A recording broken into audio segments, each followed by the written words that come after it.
लेकिन अब क्या हुआ, अब खेती के लिए भूमि महत्वपूर्ण थी, जितनी अधिक भूमि उतना अधिक अनाज। अब लोगों ने भूमि पर कब्जे करना आरंभ कर दिए। एक नई व्यवस्था की नींव पड़ी और राजा वर्ग का उदय हुआ। राजा की सहायता के लिए सामंत अथवा जागीरदारी व्यवस्था का निर्माण हुआ। इस एग्रीकल्चरल सोसाइटी में अब फैमिली बनना आरंभ हुई। फैमिली बनने के बाद नैतिक मूल्यों और परंपराओं को निर्माण किया गया। अब यहाँ पर ध्यान दीजिए, मार्क्स कहते हैं कि जैसी हमारी आवश्यकता होती है, जिस चीज़ की हमें आवश्यकता होती है, तो हम वैसे ही नियम, नैतिक मूल्य और परंपराएं बनाते हैं जिससे हमारे उद्देश्य पूरे हो सकें। और अब यहाँ पर इस स्टेज पर रिलीजन का निर्माण हुआ। अब इस एग्रीकल्चरल सोसाइटी में जब एक राजा दूसरे राजा पर आक्रमण करता था तो वह धन संपत्ति और भूमि के साथ साथ वहाँ की स्त्रियों को भी लूटने लगे थे और पुरुषों को गुलाम बना लिया जाता था। सेकेंड स्टेज में अर्थात इस हंटर क्लास में गुलाम काम करने वालों को कहते हैं, लेकिन यहाँ एग्रीकल्चर सोसाइटी में गुलामों को बंधुआ बनाकर रखा जाता था। बुरी तरह उनका शोषण किया जाता था। उनके किसी भी प्रकार के अधिकार नहीं होते थे। यहाँ तक कि एक गुलाम की पत्नी पर भी राजा का अधिकार होता था। गुलाम की पत्नी राज्य की संपत्ति होती थी। इस प्रकार अब फिर दो नई क्लास बनी और अब यहाँ इस शोषण को रोकने के लिए चर्च अर्थात रिलीजन को अधिकार दिए गए। और अब जब रिलीजन को पावर मिली तो उसने ऐसे ऐसे नियम, ऐसे ऐसी परंपराएं बनाई कि लोगों को ही सताना, डराना और उनका शोषण करना आरंभ कर दिया। रिलीजन के नाम पर लोगों पर और अधिक नियंत्रण करना आरंभ कर दिया। जो अनाज उगाता था उसे तो बस गुजर बसर करने भर का ही अनाज मिलता था और बाकी फसल पर राजा का अधिकार होता था।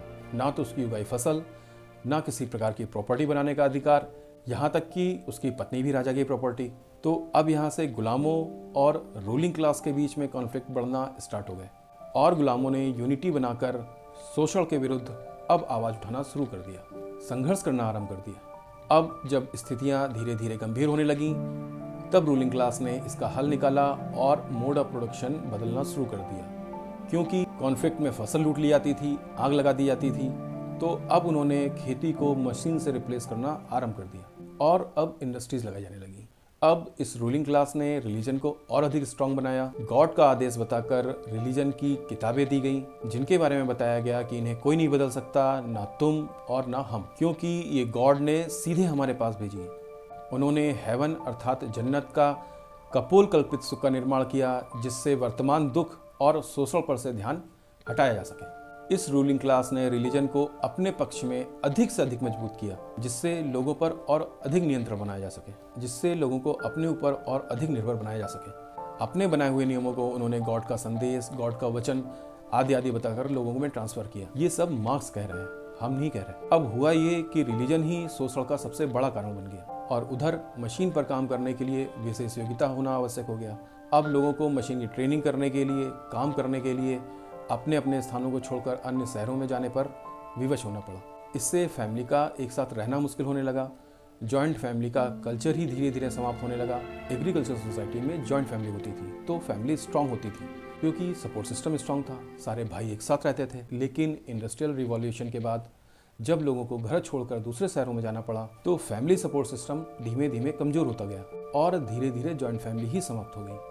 अब यहाँ फैमिलीज कमजोर तो हुई लेकिन अब लेबर फिर इकट्ठा होनी शुरू हो गई। अब इंडस्ट्रीज में एक ही क्षेत्र में हजारों लेबर काम करती थी। मार्क्स कहते हैं कि कैपिटलिस्ट बद से बदतर कैटेगरी के करप्ट होते हैं। ये पैसे के लिए कुछ भी कर सकते हैं, अपना जमीर तो छोड़िए, ये पैसे के लिए अपना कुछ भी बेच सकते हैं। पैसा ही इनका गॉड है और पैसा ही इनका रिलीजन है। वहीं दूसरी ओर मार्क्स रिलीजन को अफीम तक बताते हैं। मार्क्स ने रिलीजन को अफीम बताया, वो चर्च को शोषण का सबसे बड़ा जरिया बताते हैं। मार्क्स कहते हैं कि यदि चर्च के पास पैसा आने बंद हो जाएं तो ये चिल्लाते हैं, शोर मचाते हैं कि रिलीजन खतरे में, रिलीजन खतरे में।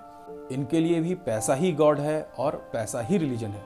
इसलिए अब यहाँ से मार्क्स लेबर को एक होने और रिवॉल्यूशन करने के लिए कहते हैं। पूंजीपतियों के विरुद्ध रिवॉल्यूशन करने की बात कहते हैं। मार्क्स कहते हैं प्रोड्यूसर शुड बी ओनर, जो उत्पादन करेगा उसी को मालिक होना चाहिए। तो आज के लिए बस इतना ही। जय हिंद, वंदे मातरम।